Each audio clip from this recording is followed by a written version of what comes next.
Ballad of St. Anthony by Frank Belknap Long.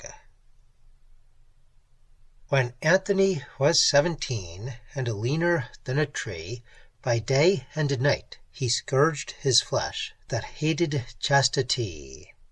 When Anthony was 17, he fasted night and day.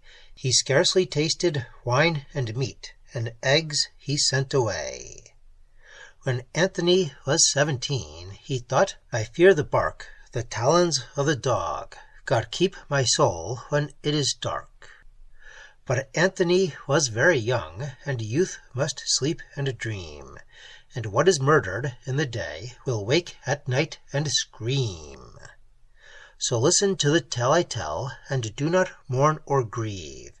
For virtue lost at 17 is not beyond retrieve.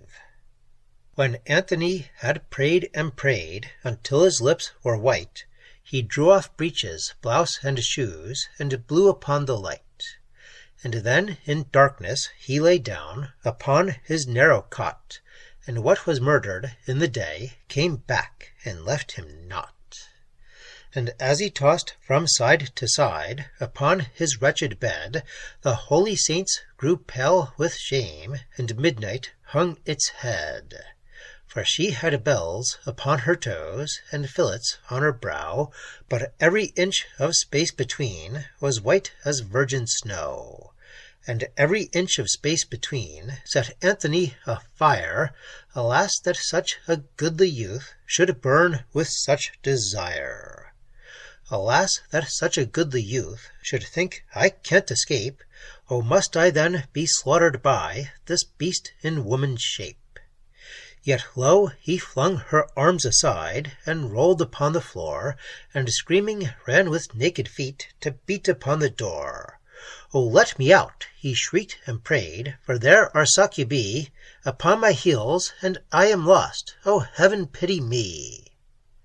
But as he screamed and sought to wake the holy brotherhood, she bent and kissed his lips and eyes, and he was turned to wood. Yet it was something less than death that to his lot befell, and it was sweeter in his sight than marigolds in hell. My tale is done, but men who sit in judgment on our sins will never know the joy he gat because they sleep on pins.